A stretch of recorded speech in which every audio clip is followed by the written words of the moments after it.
Hello student, आज का हमारा टॉपिक है विराम चिन्ह। विराम चिन्ह मीन्स होता है रुकना।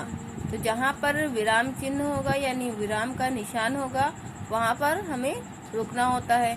तो इन निशानों को देखकर ही हम कैसे हमें वाक्य को, सेंटेंस को पढ़ना है, लिखना है, इसका अंदाजा हम लगाते हैं निशानों को यानी चिन्हों को देखकर। तो देखते हैं कि कौन कौन से चिन्ह होते हैं। पहले है पूर्ण विराम। पूर्ण विराम ये चिन्ह होता है, पूरी लाइन होती है। ये जब आपका वाक्य पूरा हो जाता है तो यहाँ आखिर में पूर्ण विराम लगता है।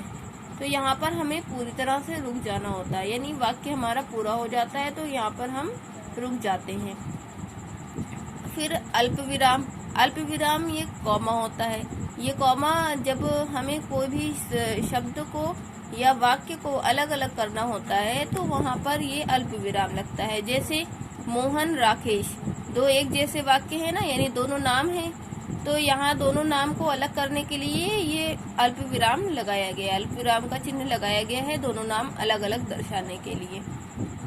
फिर अब सो मत पढ़ो, ये दो वाक्य है, दोनों वाक्य को अलग अलग करने के लिए यहाँ पर अल्प विराम लगाया गया है। तो अल्प विराम जो दो वाक्यों या दो शब्दों को अलग अलग करने के लिए अल्प विराम का निशान लगाया जाता है। अर्ध विराम।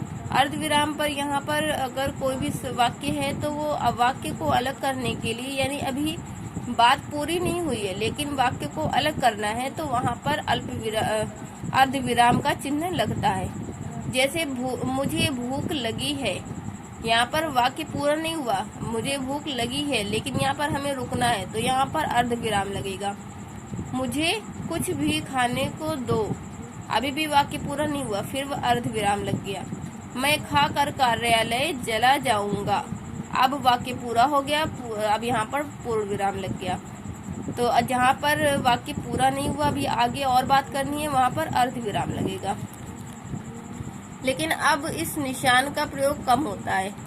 इसकी जगह पर जो अल्प विराम है यानी कॉमा है उसी को इस्तेमाल कर लिया जाता है। ज्यादातर कॉमा को इस्तेमाल कर लिया जाता है अल्प विराम को। ये चौथा है प्रश्नवाचक चिन्ह। ये चिन्ह जब कोई प्रश्न होता है, कोई सवाल होता है तो उसके आखिर में ये चिन्ह लगाया जाता है। जैसे क्या आप मुझे जानते हैं, ये सवाल है ना, तो यहाँ पर आखिर में ये प्रश्नवाचक चिन्ह लगता है। विस्मयादि बोधक चिन्ह। इसमें जब किसी चीज से आश्चर्य हो, हैरत हो या किसी चीज को हर्ष हो रहा है, यानी आपको अच्छा महसूस हो रहा है, तो उसको महसूस करने के लिए यहाँ पर ये चिन्ह लगाया जाता है। जैसे ये है हुर्रा, यानी खुशी जाहिर करने के लिए, तो यहाँ पर एक ये अल्प विराम विस्मयादि बोधक चिन्ह लगाया गया है। यहाँ पर रुकना है मगर ये क्या है, ये खुशी जाहिर कर रहा है। हुर्रा ये शब्द खुशी जाहिर कर रहा है, तो यहाँ पर विस्मयादि बोधक चिन्ह लग गया। निर्देशक, यहाँ निर्देशक है यानी ये चिन्ह है, डैश का निशान है। ये क्या है, अपूर्ण बात को, यानी कोई बात पूरी नहीं हुई है उसको आगे और पूरा किया जाएगा, तो यहाँ पर ये निशान लगता है। अब जैसे है दशरथ के चारों पुत्र। दशरथ के चारों पुत्र, यहाँ पर बात पूरी नहीं हुई है, भी आगे बताया जाएगा पुत्र कौन कौन है। राम, लक्ष्मण, भरत और शत्रुघ्न, अभी भी बात पूरी नहीं हुई, फिर ये निशान लग गया। बहुत वीर थे, अब वाक्य पूरा हो गया, पूर्ण विराम लग गया। तो जहाँ पर वाक्य पूरा नहीं हुआ, बात पूरी नहीं हुई है, अर्ध है यानी बात आधी है, तो वहाँ पर निर्देशक चिन्ह भी लगता है। जैसे तुलसीदास ने लिखा है, फिर निर्देशक चिन्ह लग गया। भरत ही होंसी न राजमद, यहाँ पर तुलसीदास ने क्या लिखा है उसको बताने के लिए ये निशान लगाया गया है कि तुलसीदास ने लिखा है और क्या लिखा है उसके आगे यहाँ पर ये निशान लगा दिया गया, निर्देशक चिन्ह। सातवां है योजक या संबंध चिन्ह, यानी किसी चीज से संबंध जाहिर कर रहा है, दो या दो से अधिक शब्दों को जोड़ने के लिए इस चिन्ह का प्रयोग किया जाता है। जैसे रात दिन, रात दिन दो अलग अलग शब्द है, दोनों को जोड़ने के लिए ये चिन्ह लगाया गया है। सुख दुख, ये दोनों अलग अलग शब्द हैं, दोनों विपरीत हैं, यानी विपरीत अर्थ वाले हैं, सुख दुख।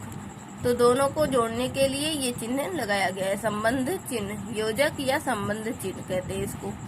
जैसे भाई बहन, इसमें भी यही चिन्ह लगाया गया है। उद्धरण चिन्ह, उद्धरण चिन्ह ये कॉमा, डबल इन्वर्टेड कॉमा होता है। तो इसमें किसी की कही हुई बात, यानी कोई किसी ने कुछ कहा है, उसको हम इस निशान के अंदर लिखते हैं, इन्वर्टेड कॉमा के अंदर लिखते हैं। जैसे किसी ने कुछ कहा है, जैसे नेताजी ने कहा, नेताजी ने क्या कहा, कॉमा लगा दिया गया, वाक्य पूरा नहीं हुआ, यहाँ पर कॉमा लगा गया, अल्प विराम, उसके बाद उद्धरण चिन्ह लगाया गया कि उन्होंने क्या कहा, उस बात को उद्धरण चिन्ह के अंदर लिखा गया है। उसके बाद 9वां है कोष्टक, कोष्टक यानी ब्रैकेट। ब्रैकेट को हम किस लिए लगाते हैं, वाक्य में किसी शब्द का अर्थ स्पष्ट करने के लिए, यानी कोई भी शब्द आया है तो अगर वो कठिन शब्द है तो उसका अर्थ भी हम साथ में बताते हैं, तो उसमें ये चिन्ह का प्रयोग होता है। जैसे वो तो निरा अकल का दुश्मन निकला, तो अकल का दुश्मन का अर्थ बताने के लिए हम उसको ब्रैकेट में लिख देंगे मूर्ख, तो ब्रैकेट में उसका अर्थ लिखा जाता है। किसी चीज का अर्थ बताने के लिए उसको इस चिन्ह का इस निशान का प्रयोग होता है।